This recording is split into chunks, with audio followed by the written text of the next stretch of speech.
Well, folks, welcome back, welcome back. Welcome back to Dominant Mets Nation. Thank you so much for returning, and I gotta say, I am excited. This is my most favorite time of the year. I don't know about you, but I've always loved the trade deadline. I've always loved the speculation, the rumors, keep clicking on Twitter, refreshing my screen. This is my favorite time of the year. I love it. I hope you do. And I gotta say, our New York Mets are doing something that I find is special. Most particularly, they have a plan. They have a plan, and they are executing that plan right now. We don't know how all these prospects are going to turn out. That is going to see how this plan really works out, but at least the framework of the plan is really working out. So Mets right now are paying down contracts. They are sending money to different teams. Most recently, Mark Canha has been shipped off to the Milwaukee Brewers. And you know what? Mark Canha was a very productive guy in the clubhouse. He was pretty good on the field. He was a professional player. That's what he was. It wasn't anything spectacular. Good guy. But you know what? On a team that's contending, he is a good piece. No doubt about it. And I got to say, the return that we got back, Justin Jarvis, I really do. And I like this for one reason. Obviously, for a guy, Mark Canha, who's not spectacular, you, by paying the rest of his contract, you get to pick a piece that you like. And what's really good about this is the Mets. This is where the scouting department makes their money. I'm telling you this right now. The scouting department will make their money this year, and in the future, we will determine how successful they are. But they get to choose guys. Justin Jarvis was ranked 12 in the Brewers system by Baseball America. He was ranked number 30 by MLB Pipeline. So that's okay. That's decent. But Baseball America sees this guy having a lot of promise. And I'm telling you, I've looked at his tools. And that's what the Mets scouting are looking at. His tools and his potential, all right? His tools and his potential. If you like that, you trade for the guy. And I like a couple things about his tools and his potential, and we are going to get into that. We definitely are. We have a lot of things actually to get into this video. It is jam-packed. But if you like hearing about your Mets, if you like hearing about MLB stuff, please please subscribe, because at this channel, we love our Mets. Love our Mets. And this is a time of the year where I'm addicted to sports radio. I was always listening to WFAN when I was growing up, always looking at different sites, trying to figure out what the heck is going on. But right now we can cover it ourselves. Okay. Also, we're going to get into some rumors. Mets have a lot of stuff going on. Tommy Pham, Justin Verlander, Brooks Raley, especially Justin Verlander. We will get into everything. Absolutely. This will be a full breakdown, and I'm excited to talk about it. Okay, so to get back into this Milwaukee Brewers trade, and I will go into things that I like. So, and just off, in terms of the Mets executing their plan, they have added 5 guys to their top 20 prospects, 2 guys to their top 10, and actually 6 guys to the top 22. So they are stacking up a much-needed farm system. All right, so to get into Justin Jarvis, what do the Mets like about this guy? Well, let's get into it. Justin Jarvis has come on as of late. So this year has been his best year thus far. He is a 23-year-old right-hander. He stands 6'2", 180 pounds. He has a good frame, and we will get into his grades. His scouting grades aren't so great, but you know what? These scouting grades are from a while ago, so it doesn't matter how he scouted a couple years ago. It matters what he's doing now. So his scouting grades is his fastball is his best pitch. They give it a 55, curveball 45, slider 50, splitter 55, remember that, and control 50, overall 45. Now, I want to highlight 2 pitches, his fastball and his splitter, and let's go into why. Okay, so Jarvis throws from a high arm slot. Jarvis has picked up a little velocity, and this is important, in spring training, and he sits around 92 to 94, okay? Now, think of guys in the past who had a 94-mile-per-hour fastball. Now, listen to this. But what makes his pitch play up his fastball is that it's invisible nature with incredible ride up in the zone. It has the potential to look invisible and ride up in the zone. He has increased his velocity over the last year, so his pitches are getting better. And I gotta say, call me crazy, but this actually, that right there actually reminds me of Jacob Degrom. When he was coming up, Jacob Degrom wasn't supposed to be as good as he was. He wasn't. He came out of nowhere. I remember he had a 94-mile-per-hour fastball, and throughout the years, it went from 96 to 98 to 101. And when he came in, he had that magical ride up, and I remember that. That was fascinating. Okay, now, keep that in mind. I'm not saying this guy's going to be a Jacob Degrom. I am not. But what I'm saying is the Mets like some of his tools. So let's continue to talk about that. Okay. So he has a ride up in the zone. It's worth noting that in the Southern League, okay, actually that's not important. Okay, so this is something else that is important. Recently, he's added a low 80 splitter in the last 2 years, and that fades nicely. It's been getting more and more developed over those last 2 years. And now what this does is it gives him an option. So now he's got that ride-up fastball that has been increasing in velocity, and he has added in the bottom of the strike zone a pitch that dives. So now he can essentially change planes. And now it is that much harder for the batter to determine where the pitches are going. That is something that I love to see. And these are new tools that were just added to his repertoire. So his ERA 2 or 3 years ago mean nothing. Okay, so what else does he have? Okay, so he also has a low 80 slider that flashes above average with good vertical and horizontal break. Okay, so not only does he have horizontal break, he has horizontal and vertical break. So it's kind of like a slurve, right? So that's an interesting pitch.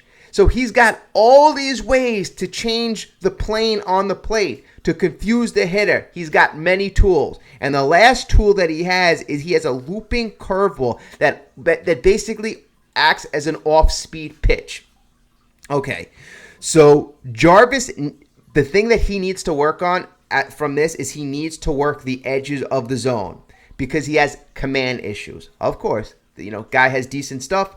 Why is he faltering? He's got command issues. Because his command falters, hitters have a history of punishing him. So this guy has literally gave up a lot of home runs. He's led one of his minor league years in home runs.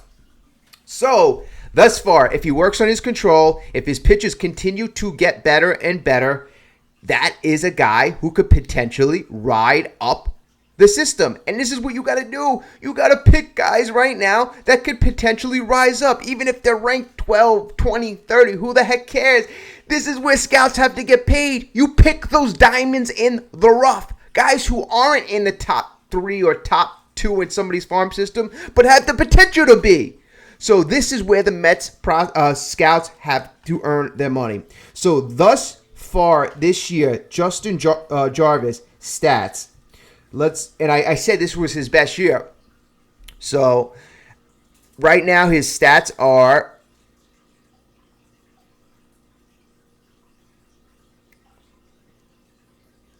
6-6 with a 4.3 earner and average.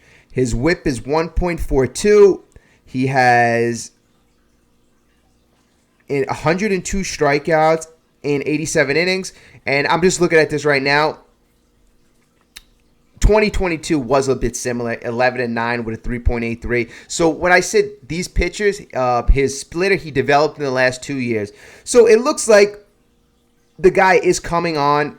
And when I say as of late, it's probably more within the last 2 years. So this guy is a guy the Mets like. Bottom line, has tools.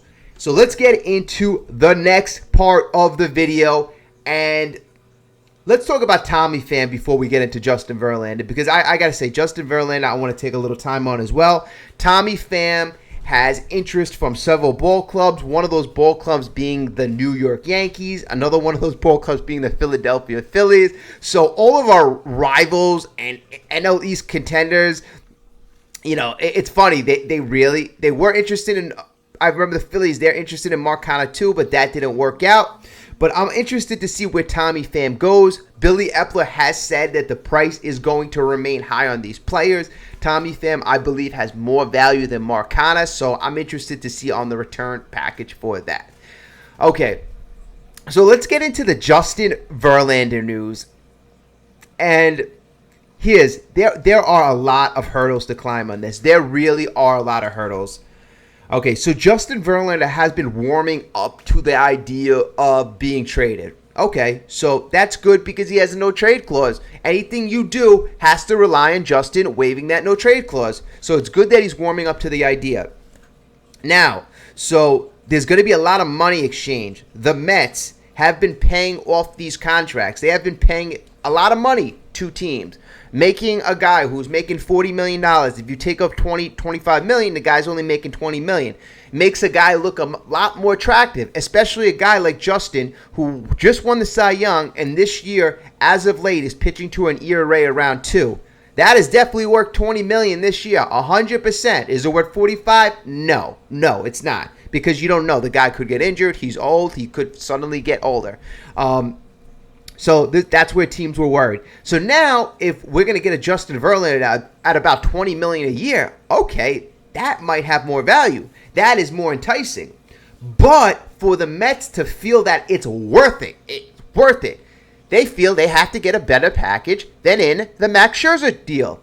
Max Scherzer wasn't performing as high. Justin Verlander has been doing better. He has more control left in his contract.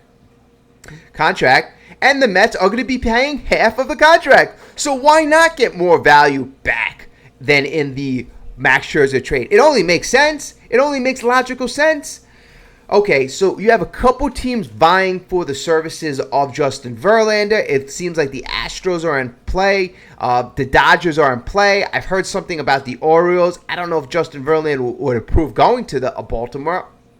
It's an interesting situation with a bunch of young players, and they seem like they have their stuff together over there, but Justin has to agree to go to the franchise. So, that's another hurdle. Then there's a lot of money. MLB has to approve this amount of money going back and forth. So there's a lot of things to be determined. From the Mets' point, the value back has to be enough for us to pull the trigger. Now, I've been looking at the Houston Astros farm system, and I'm not really impressed. It doesn't look like the Texas Rangers farm system. There aren't guys I would cherry pick. They have a bunch of outfielders. They don't have a bunch of top 100 guys. Their pitchers are just mediocre, in my opinion. That's just my opinion. There might be a couple gems in there that I don't realize. I don't scout the Astros system. The Dodgers system, they are another story. They have a couple top catchers, and they got a couple players who are intriguing, but I want that one pitcher. I want a dominant pitcher. I like an Andrew Painter on the Philadelphia Phillies. That's a guy I'd be interested. But, it's really tough for you to get a guy like that who potentially can be the next Justin Verlander. Why would the team trade a young 22-year-old Justin Verlander for a 40-year-old Justin Verlander? So that's why it's hard to get a guy like that. But this is where the Mets have to do their homework. This is where they have to pull a rabbit out of their hat. This is where they have to earn their money. And they have to make sure that they get more value back than what they did in the Max Scherzer, because it means more to lose Justin Verlander than it did Max Scherzer. Justin, you have him for a potential 2 more years. If you expect to be good in 2024 and beyond, you need an ace at the beginning of the rotation. So losing Justin means a lot more than losing a Max Scherzer. That is why you need more value. Bottom line, many things have to work in this trade. Doesn't mean it can't happen. It looks like the Mets are trying, but I don't think they're going to pull the trigger unless it's worth it.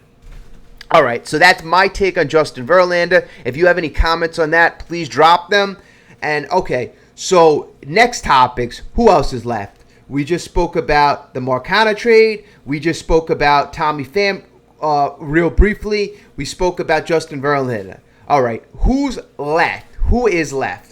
Okay, the most viable option that seems to be left is Brooks Raley. He is our most valuable option after Justin Verlander. He is a option, a left-handed option out of the bullpen, and he has been having a phenomenal year. His value is at its highest. That is probably going to be, I don't see it getting any higher. He's not getting any younger, so his value is at its highest. So the Mets have to capitalize, especially if they don't see 2023 going anywhere. It doesn't seem like they do, so you trade for him.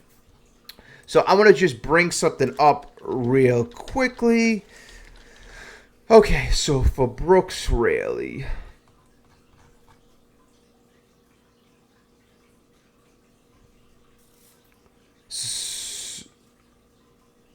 So Brooks Raley is garnering a lot of interest. He's garnering a lot of interest from many different teams. And this year, Brooks Raley, obviously, through 46 games and 38 innings pitched, he has a 2.37 earner ERA. He has 10 strikeouts per 9. So he's doing good with that. And he's actually had a good history. So he has a contract-wise, Brooks Raley has a $6.5 million club option for 2024. So a team could, it's not just for this year. You have it for next year too. Value up. With how he has performed this year, including high leverage situation, he is an intriguing trade candidate. Okay, so per Michael Mayer of Mets Marais, the two teams that he projects to have the most interest thus far are the Minnesota Twins and the Los Angeles Dodgers, right? And Los Angeles Dodgers are interesting. They're interested in Verlander and they're interested in Raley. So there could be potential for a big package. Okay. All right. So the trade deadline, we are quickly approaching.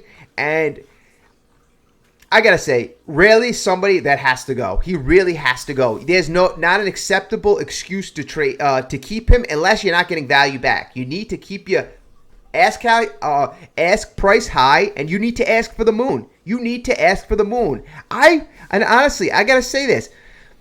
You could make an argument. You could certainly make an argument that Raley has more value than David Robertson. You absolutely can. You really can. He's younger. He has an option for next year. He's a left-hander out of the bullpen. He has multiple years of really high-level pitching right now. So he actually has a lot of high value. Not a lot of southpaws out there with this type of track record. So that's how you can argue. And the David Robertson return was decent. It really was. You got your number 6 or number 7 prospect in your top 10 right now. The Mets acquired 2 guys in that package. So I say you have to ask for more. Okay, so to continue. I was saying that we need to trade 13 guys. We've traded 3 thus far, 4 if you include Escobar. So a lot of stuff would have to happen between now and the deadline for us to hit anywhere near 13. I said at least 10 the other day, but we're going to have to see what happens. That would have to be a very busy Tuesday. And guys like Jeff McNeil, who I said should be traded, it looks like Jeff is not going to be traded. I'm not saying that's the best solution or the best option. I say capitalize on his value, but who knows? Maybe his value isn't the highest right now. He's been doing terrible. Maybe he has a phenomenal second half of the year. He realizes what's behind him in the farm system, Acuna, and they got a bunch of guys who could play shortstop, guys who could play second base, and McNeil picks it up, picks his value up. You guys, we can trade him. He's got a very nice contract. He's only making about $12 million a year, and maybe they trade him in the offseason. So that's a guy, it's really probably not worth it to trade him right now. Then we still have a couple more options that can be traded. We got the Vogelbachs of the world, Carrasco. I don't know if they're going to move Quintana, Omar Narvaez, a couple of these more low-level type players. But I like the fact that they're getting rid of all their really top talent. They have mailed it in for 2023, and they have shifted their philosophy.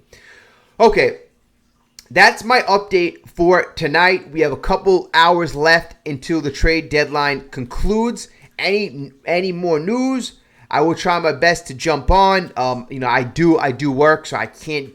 Obviously, my job doesn't say, "Hey, go make a video." But when I do have a chance, I'm going to be doing videos before the deadline, possibly jumping on a live stream if possible. So please stay tuned. I really appreciate you. I really do. Please continue to drop a comment, like. This is an exciting time for me. I hope you're enjoying yourself as well. Have a great night. Let's go Mets. Can't get any worse, but it hasn't been great. It has been getting worse. Have a great night.